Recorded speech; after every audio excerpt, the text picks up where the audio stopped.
નમસ્કાર, વિશેષ વિથ દિનેશમાં હું દિનેશ સિંધાવા ને હું કૃષ્ણા, તમને બધાને જય શ્રી કૃષ્ણ. મિત્રો, હું કૃષ્ણા, તમને બધાને જય શ્રી કૃષ્ણ. આ જ્યારે મેં સાંભળ્યું તો હું થોડી વાર રોકાઈ ગયો. હું કૃષ્ણા, તમને બધાને જય શ્રી કૃષ્ણ. આ વિડીયોમાં હું તમને ગોડાઉનની પૂરી માહિતી આપીશ, તો તમે મારી સાથે છેલ્લે સુધી જોડાયેલા રહેજો. ઇન્સ્ટાગ્રામમાં એક રીલ જોતો હતો તો મને ઓપનિંગ ગમ્યું. અમારી મીડિયાની ભાષામાં કહીએ તો અમે એને ઓપનિંગ કહીએ છીએ. પછી મેં કૃષ્ણના બાકીના બધા વિડીયો જોયા. તો શરૂઆત જેની સારી હોય એનો અંત પણ બહુ સારો હોય. તો હજુ તો એમની સફરની શરૂઆત છે. તો બાકીના આપણે થોડા ચાલતા ચાલતા વાતચીત કરીએ. તો મિત્રો, મેં ટ્રેક્ટરમાં બેસીને એટલા માટે આવ્યા કે કૃષ્ણના જે બાકીના મેં ઇન્સ્ટાગ્રામમાં વિડીયો જોયા, યુટ્યુબમાં પણ સરસ વિડીયો આવી રહ્યા છે. તો મેં જોયું કે ટ્રેક્ટર મેં જોયું, ગામડું જોયું ને ગોડાઉન જોયું ખેડૂતો માટેનું. તો એમના કેન્દ્રમાં, એમના વિડીયોના કેન્દ્રમાં, વિષયના કેન્દ્રમાં ખેતર, ખેડૂત અને ગ્રામ્ય જીવન મને જોવા મળે છે. સાડીમાં પણ મેં તમારા ઘણા બધા વિડીયો જોયા, કારણ કે સાડી એ સ્ત્રીનું આભૂષણ છે. અને સાડીમાં જોયા અને પાછા ટ્રેક્ટરમાં પણ જોયા. અને ભણેલા ગણેલા છે તો જોઈને જ ખબર પડી જાય છે. તો મને લાગ્યું કે ભણેલા ગણેલા હોય અને સરકારી નોકરી પણ કરે છે, પણ વાતચીત કરવાના છે. તો ગામ સાથે, ખેતર સાથે અને ખેડૂત સાથેનો જે નાતો છે, તો મને લાગ્યું કે મારે મળવું જોઈએ. એટલા માટે કે આજકાલ લોકોને હસાવવા માટે અથવા તો વ્યૂઝ મેળવવા માટે રીલ બનાવો તો લોકો જોશે, પણ એટલું સસ્તું અને ખાલી મનોરંજનનો કોઈ અર્થ નથી. કૃષ્ણાનું જે કોન્ટેન્ટ છે એ માર્ગદર્શન મળે એ પ્રકારનું હોય છે. તો મને લાગ્યું કે મારે એમની સાથે થોડી વાતચીત કરવી જોઈએ. તો હું કૃષ્ણ એટલા માટે તમારી સાથે વાતચીત કરવા આવ્યો છું અને આપણા ખેતરના શેઢે સંવાદ કરી રહ્યા છીએ. તો તમારા અત્યારે કેટલા ઇન્સ્ટાગ્રામમાં ફોલોવર્સ છે? 10,000. 10,000 ઓછા નથી, પણ આપણા ત્યાં જે સફળતાના માપદંડો છે એમાં 1 મિલિયન જેના ફોલોવર્સ હોય એ જ સફળ છો આપણે માની લઈએ છીએ. જે બધાની ભૂલ છે. મારા માટે 10,000 ફોલોવર્સમાં પણ એમાંનો એક હું ફોલોવર હોઉં એનો મને આનંદ છે. એટલા માટે કે એમનો કોન્ટેન્ટ જે છે એના કેન્દ્રમાં જ્યારે મેં કહ્યું પ્રમાણે આ 3 વસ્તુ હોય તો એનો ઇન્ટરવ્યૂ અત્યારે જ થવો જોઈએ. એટલે હું ઇન્ટરવ્યૂ કરવા આવ્યો છું. કૃષ્ણ, મારે તમારા ઉપર પ્રકાશ જોઈએ, કારણ કે અલ્ટિમેટલી મારે તમને મારા પ્રકાશમાં લાવવા છે. તમે આ બાજુ આવી જશો? યસ. હા. ટ્રેક્ટર ક્યારથી ચલાવો છો? બહુ પપ્પાના ઘર હતી ત્યારથી ચલાવું છું. ઓકે. એટલે તમે ટ્રેક્ટર ચલાવતા હતા ત્યારે હું બાજુમાં બેઠો હતો. તો આ જ રીતે આપણે જે નાના હોઈએ ત્યારે ગાડામાં બેસેલા, સમય સાથે ટ્રેક્ટરમાં બેઠેલા. પણ મને એવું યાદ નથી કે કોઈ સ્ત્રી ગાડું ચલાવતી એનું બાજુમાં બેઠો હોઉં. આ પહેલી વાર એવું બન્યું છે કે કોઈ સ્ત્રી ટ્રેક્ટર ચલાવે છે એનું બાજુમાં બેઠો છું, એક પુરુષ તરીકે. તો તમારું જે કોન્ટેન્ટ છે ને એની શરૂઆત કેવી રીતે થઈ? ઇન્સ્ટાગ્રામમાં, યુટ્યુબમાં તમે આ જે કોન્ટેન્ટ લઈને આવો છો એ વિચાર કેવી રીતે આવ્યો? બસ મેં ગવર્મેન્ટ જોબ મળી ને પછી આમ થોડોક ટાઈમ, એટલે જોબ તો આપણે નોકરીથી આવી જાય એટલે ફ્રી રહી, તો મેં કીધું કંઈક નવું શરૂ કરે એમ. તો પછી એ ખેતીવાડી તો હોય જ, તે અમારે તો હોય જ, એટલે તો પછી શરૂ કરી દીધું એમ. ઓકે. તમારે હોય એટલે હવે થોડીક લોકોને સ્પષ્ટતા કરીએ. આમ તો જ્યારે કૃષ્ણ આહિર બોલું છું એટલે ખ્યાલ આવ્યો કે આહિરો ને ખેતી હોય અને સરકારી નોકરીની વાત કરી છે. તો શાની નોકરી છે તમારે? હું જુનિયર ક્લાર્ક છું. ઓકે. તો તમારે ચશ્મા જોઈને લાગે છે કે બહુ વાંચું લાગે છે. કેટલા નંબર છે? નંબર તો 2 ને 2.5 છે. ઓકે. તો હું એટલા માટે મજાકમાં પૂછું છું. તો પછી કલેક્ટર બનવા માટેની તૈયારી સાથે વાંચતા હતા?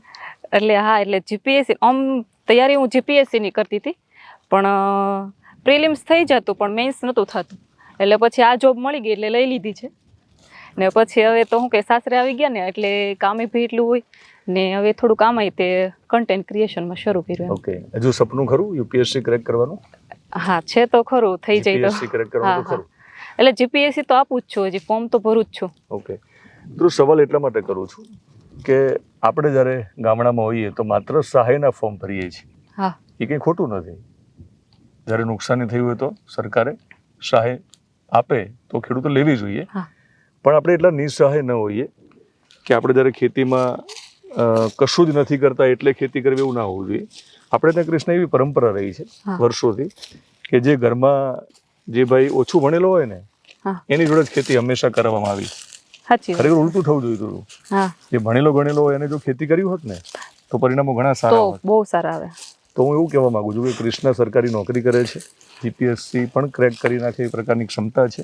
આમ છતાં ખેતર, અને ખેડૂત અને ખેતી સાથેનો જે નાતો છે હમ એ કેવી રીતે તમે જાળવી શક્યા, અથવા કોન્ટેન્ટ તમે બનાવો છો તેનો મૂળ ઈરાદો એ છે કે તમે નવી પેઢીને મેસેજ આપવા માંગો છો? હા એના વિશે વાત કરો. પ્રાકૃતિક ખેતી મેઇન કોન્ટેન્ટ અમારો જે છે હવે કે ઇન્સ્ટામાં ને જે અમારી રીલ્સ આવે ને એ પ્રાકૃતિક ખેતી માટેનો છે એમ. એટલે મેં 2 વર્ષ તૈયારી કરી ને તો જીપીએસસી ની તૈયારી કરી ને તો એમાં મેઇન તો એ આવે જ.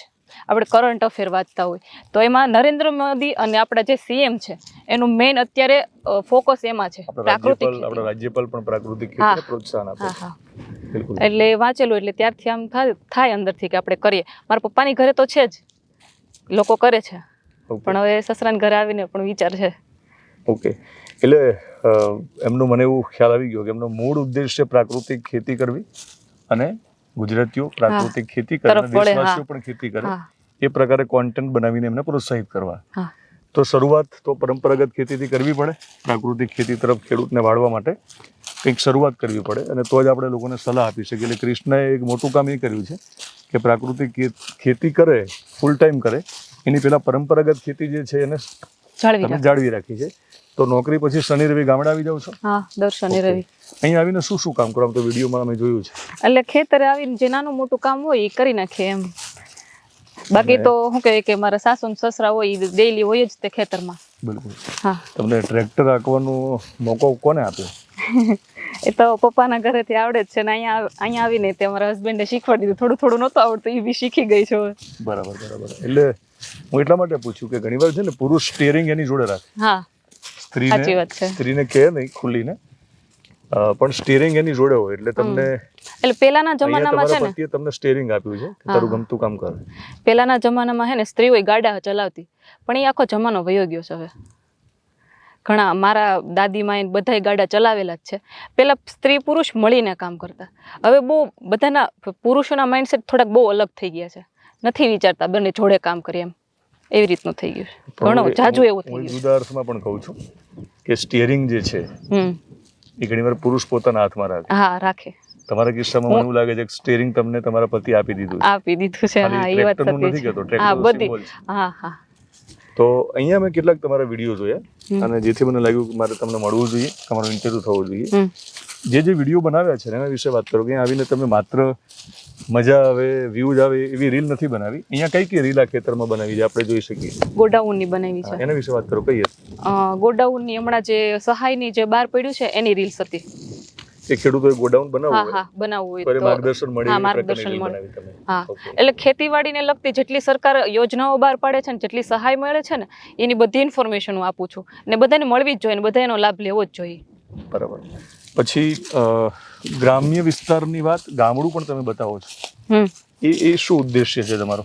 એટલે ગામડું વસ્તુ એવી છે કે ત્યાં જઈને આપણને મેન્ટલી આપણને શાંતિ મળે. મેન એટલે મને ગમે છે ગામડે એટલે જ તે. બાકી જો મને નોકરી તો સિટીમાં મળતી જ હતી એટલે મેં ન લીધી. સમજો, કેમ કે ગામડે રહેવા માટે મોટા શહેરમાં નોકરી ન લીધી તમે? હા, ન લીધી. તમે નાના શહેરમાં છો? રાજુલામાં છું. બિલકુલ બિલકુલ. આપણે અહીંયા જ્યાં છીએ એ ગામનું નામ શું? બામણિયા છે. બામણિયા. ઓકે. ભાવનગર જિલ્લો. હા, ભાવનગરમાં છે. સાડીમાં જ તમે બહુ જોવા મળો છો. એટલે આજકાલ છે ને એને લઈને પણ ઘણીવાર ચર્ચાઓ થતી હોય છે કે સ્ત્રીએ શું પહેરવું, શું ન પહેરવું. એની ચર્ચા થાય ત્યારે કેટલાક કિસ્સામાં એક દલીલ એવી પણ થાય કે સ્ત્રીઓ ઉપર જ બંધન કેમ. એટલે આપણે એ સમજવું છે કે તમે સાડી કેમ વારંવાર પહેરો છો? સાડી એ ગમે છે મને પહેરવી અને સાડી સારી લાગે એમ. ને આ સાડીથી આખે સ્ત્રીનો છે ને આખો લુક જ અલગ થઈ જાય એમ. તો કૃષ્ણ, હવે પછીનું જે તમારું કોન્ટેન્ટ છે એ કેવા પ્રકારનું આવશે જે ખેડૂતો જોશે? એમાં જો મેઇન તો ઓર્ગેનિક ખેતી રિલેટેડ બધું આવશે અને પ્લસ જે સરકાર જે સહાય આપે છે ખેડૂતો માટેની એ બધી સહાયની માહિતી અમારા વિડીયોઝમાં આવશે. બરાબર. એટલે ખેડૂતો માટેની જે કંઈ સહાય છે એ સહાય ખેડૂતો કેવી રીતે લઈ શકે, કેવી રીતે લઈ શકે એની સંપૂર્ણ માહિતી સાથેના વિડીયો આવશે. તો કૃષ્ણ, ખેડૂતોને યોજનાનો લાભ કેવી રીતે લેવો એ માહિતી તો મળી જશે, પણ સાથે સાથે તમે હું સમજુ ત્યાં સુધી વારંવાર ઓર્ગેનિક ફાર્મિંગ વિશે બહુ બોલો છો. તો ઓર્ગેનિક ખેતી એટલે કે પ્રાકૃતિક ખેતી શા માટે કરવી છે, તમે કરો છો કે હજુ કરવાના છો? જો અમે શરૂ કરવાના છીએ. મારા પપ્પાની ઘરે તો ઓલરેડી છે જ ઓર્ગેનિક ખેતી, એટલે અહીંયા સસરાને ઘરે પણ હું શરૂ કરવાની છું. પિયરમાંથી તમે લઈને આવ્યા છો ઓર્ગેનિક ખેતી કરવી જોઈએ, કરવી જ જોઈએ. કે આ ચાલુ સીઝન આ વખતે જ કરવાના? હા, આ વખતે જ. કેમ જરૂરી છે? જરૂરી એટલા માટે કે અત્યારના જમાનામાં છે ને રોગો બહુ વધતા જાય છે. એમાં ખેડૂતો આવી જાય છે. ખેડૂતો ઓલરેડી ખેતી કરે જ છે, પણ એ જ પાક એને નુકસાન કરે છે. એટલે મારું કહેવું એવું છે કે 1 વીઘામાં તો 1 વીઘામાં પ્રાકૃતિક ખેતી કરવી જ જોઈએ. બીજાના માટે નહીં, આપણા માટે. ખેડૂતની દલીલ પણ છે કે પ્રાકૃતિક ખેતી ચાલો કરવી છે અમારે, હા. પણ ખાતર અને દવાના કારણે જે ઉત્પાદન મળે છે એ ઉત્પાદન પ્રાકૃતિકમાં મળતું નથી. હા, એમાં 2-3 વર્ષ સ્ટાર્ટિંગમાં છે ને ઓછું ઉત્પાદન મળે, પણ આવતા વર્ષોમાં એનું મૂલ્ય વધવાનું છે. અને સરકાર પણ એમાં સારી એવી સહાય આપે છે. પ્રાકૃતિક ખેતી માટે સરકાર બહુ પ્રોત્સાહન આપે છે, એટલે આપણે કરવું જ જોઈએ એમાં એમ. વાહ. તો મિત્રો, કૃષ્ણને પ્રોત્સાહન આપવું જરૂરી હતું. એટલા માટે નથી કહેતો કે તમારા ઉપર ઉપકાર કરું છું, પણ ઘણા બધાની એવી દલીલ મારી સામે આવશે, દિનેશભાઈ અમે જ્યારે કહીએ તો અમારા ઇન્ટરવ્યુ તો ઝડપથી થતા નથી. તો હું ક્યારેય સબસ્ક્રાઈબર અને ફોલોઅર્સ જોઈને ઇન્ટરવ્યુ નથી કરતો. હું એના મૂળ હેતુ જોઈને એક કોન્ટેન્ટ ક્રિએટરનો ઇન્ટરવ્યુ કરતો હોઉં છું. તો સમય જે ભવિષ્યમાં સારો આવે એના માટે એ સરસ અત્યારથી વાવેતર કરી રહ્યા છે સારા કોન્ટેન્ટનું. એ ઉગી નીકળવાનું છે. બીજી રીલ છે ને, કૃષ્ણ કદાચ બહુ ચાલી જાય, ચીપ કોમેડી હશે તો, કોમેડી બધી હાલી પણ આપણે ભલે વાર લાગે. તો ઓર્ગેનિક ફાર્મિંગમાં પણ આવું છે કે ભલે વાર લાગે, પણ 2-3 વર્ષમાં તમને સારું પરિણામ મળશે. અને આપણે પાછળ આંબો જોઈએ છીએ, કેરી આવશે જ. તો અત્યારે જોઈને એવું લાગે ક્યારે આવશે, પણ આવવાની છે. એટલે આપણે આંબા વાવવાનું કામ કરવાનું છે. અને કેરી જ્યારે આવવાની હોય ત્યારે આવે તો જ મજા છે. ઝડપથી આવશે તો એની મજા નથી.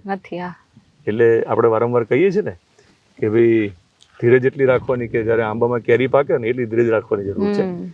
તો ધીરજ રાખીએ અને પ્રાકૃતિક ખેતી તરફ વળીએ, એ સંદેશ મળે એના માટે એક આ કોન્ટેન્ટ ક્રિએટરને મળ્યો છું. અને એમના ઇન્સ્ટાગ્રામ આઈડીમાં આ કોલેબોરેશન થાય તો તમે આમ તો એમને ઓળખો જ છો, પણ એક રિક્વેસ્ટ છે કે એમને પ્રોત્સાહન મળે એટલા માટે એમને તમે ફોલો કરશો. અને યુટ્યુબમાં જ્યારે વિડીયો આવે ત્યારે એમની યુટ્યુબ ચેનલને પણ મેં કોલેબોરેશનમાં જોડ્યા હશે, તો એમની યુટ્યુબ ચેનલને તમે સબસ્ક્રાઈબ કરશો. નમસ્કાર, હું દિનેશ સિંધવ. કશું કહેવું છે ઓડિયન્સને? હા, હું કૃષ્ણા, તમને બધાને જય શ્રી કૃષ્ણ. તમને જય શ્રી કૃષ્ણ. તમારે દરરોજ જો આવું સાંભળવું હોય તો તમે એમની યુટ્યુબ ચેનલ અને ઇન્સ્ટાગ્રામ અને ફેસબુક પેજમાં પણ જશો. Thank you very much. Thank you.